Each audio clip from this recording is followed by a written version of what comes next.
to the shopping cart trick, you do not have to wait for you guys to see if you can get the shopping cart trick to work. Sometimes you can get the shopping cart trick to work because maybe you did like a payday loan store um, in the past, or maybe you went to a car dealership and it's just a smaller credit bureau, so your information may already be in their system and you don't even know it. So I do suggest, as soon as you opt into Factor Trust and a pre-screen opt out, please right away try to see if you can get the shopping cart trick to work, because you may be able to get it to work. Okay, try right away. Now let me show you guys the thing that I want you guys to see. So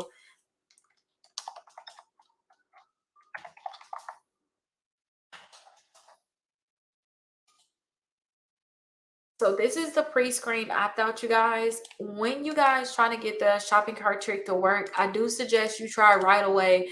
After you opt into this site, you want to try right away to try to see if you can get the shopping cart trick to work. So go down to the bottom, click here to opt in or opt out. Try to see if you can, like, go to Victoria's Secrets. It's like one of the easiest one, Victoria's Secrets and Express.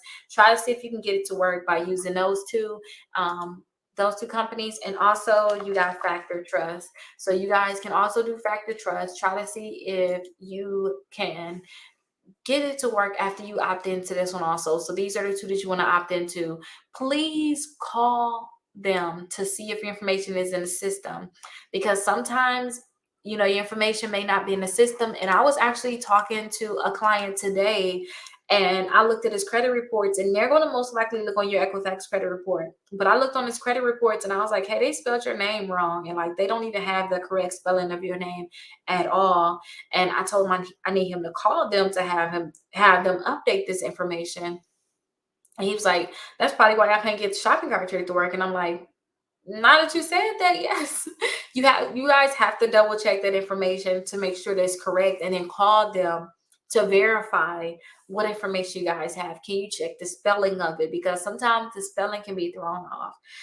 So definitely double check that information. But as soon as you're able to get it to work, like in terms of you got your information in the system for opt-out pre-screen and Factor Trust, and you call them and they say, yeah, we have information in the system, or even before you can call them, you can try to see that day to try to see if you can get it to work, because you just never know. Okay, so